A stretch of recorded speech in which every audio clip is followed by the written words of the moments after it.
guys, Assalamualaikum. അപ്പോൾ നമ്മൾ ഇന്ന് ഉണ്ടാക്കുന്നത് ഒരു തട്ടിക്കുട്ട് ബിരിയാണിയാണ്. അപ്പോൾ അതിന് വേണ്ട 2 വലിയ ഉള്ളിയുടെ അരിഞ്ഞ് വെച്ചിട്ടുണ്ട്, ഒരു 3 തക്കാളി, പിന്നെ ഇഞ്ചി പച്ചമുളക് ആ പേസ്റ്റും. അപ്പോൾ ഇത് നമുക്കെല്ലാം വാട്ടിയെടുക്കാം. ഇത് വെച്ച് എണ്ണ ചൂടായതിനു ശേഷം കറാമ്പ്, ഏലക്ക, പട്ട അതെല്ലാം ഇട്ടുകൊടുത്ത് അതിലേക്ക് ഉള്ളി ഇട്ടുകൊടുക്കാം. നമുക്ക് നമുക്ക് അതിലേക്ക് ഉപ്പിട്ട് കൊടുത്തിട്ട് നന്നായിട്ട് വാട്ടാം. കടയിലിട്ട് നമ്മൾ തക്കാളി ഇട്ട് കൊടുക്കണം. തക്കാളി മുഴുവനായിട്ട് ഇട്ടിട്ട് ഇഞ്ചി വെളുത്തുള്ളി പേസ്റ്റ് അതിലേക്ക് ഇട്ടിട്ട് നല്ല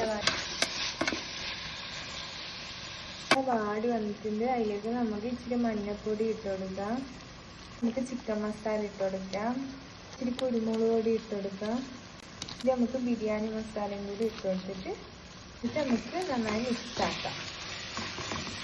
കഴുകി വെച്ച ചിക്കൻ നമുക്ക് ഈ മസാലയിലേക്ക് ഇട്ട് കൊടുക്കാം.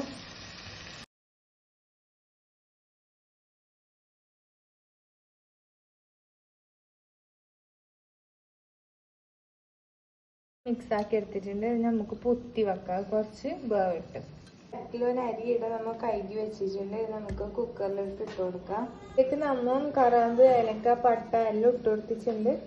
പിന്നെ ഇതിലേക്ക് ഉള്ളി ഇടണ്ടേ, ഉള്ളി ഇട്ടിട്ട് ഉള്ളി വാട്ടിയിട്ട് എടുക്കാം. നമുക്ക് ഉള്ളി ഇട്ടതിന് ഇത് നന്നായിട്ട് വാട്ടിയെടുക്കാം. ഇത് നിര കാണുന്നത് എന്താ വെച്ചെങ്കിൽ വെളിച്ചെണ്ണയും സൺഫ്ലവർ എണ്ണയും മിക്സ് ആക്കിയതാണ്. നെയ്യ് ഇട്ട് കൊടുക്കുന്നതാണ് വേണ്ടത്, നെയ്യ് ഇപ്പോൾ ഇല്ലാത്തതുകൊണ്ട് നമ്മൾ ഇങ്ങനെ ആക്കുന്നത്. എന്നിട്ട് വന്നിട്ടുണ്ട്. ഇതിലേക്ക് നമുക്ക് പുതിനയും മല്ലിച്ചപ്പും കച്ചപ്പരും ഇട്ട് കൊടുക്കാം, ഇച്ചിരി തേരും ഇട്ട് കൊടുക്കാം. ഇച്ചിരി നന്നായിട്ട് മിക്സ് ആക്കി എടുക്കാം.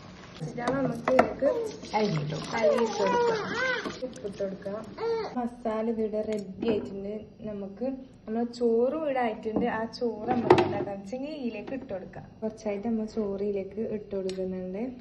തട്ടിക്കുട്ടി ബിരിയാണി, ഒരു തട്ടിക്കുട്ടി ബിരിയാണി, സിമ്പിൾ ബിരിയാണി എല്ലാവർക്കും ഉണ്ടാക്കാൻ പറ്റും.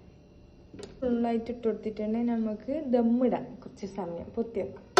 ദമ്മിട്ട് കഴിഞ്ഞ് ഇത് നന്നായി മിക്സാക്കി എടുക്കാം. നമുക്ക് നല്ല പാല് മിക്സാക്കി എടുത്തിട്ടുണ്ട്. നമുക്ക് പാത്രത്തിലേക്ക് മാറ്റാം. ചോറ് ഇടായിട്ടുണ്ട്. നല്ല അടിപൊളി ബിരിയാണിയാണ്, ഒരു തട്ടിക്കുട്ടി ബിരിയാണി. ചോറും കച്ചുമ്പറും നല്ല മാങ്ങയാണ് ഇന്ന് ഉച്ചക്കത്തെ സ്പെഷ്യൽ. അപ്പം എല്ലാവരും ഉണ്ടാക്കി നോക്കാം.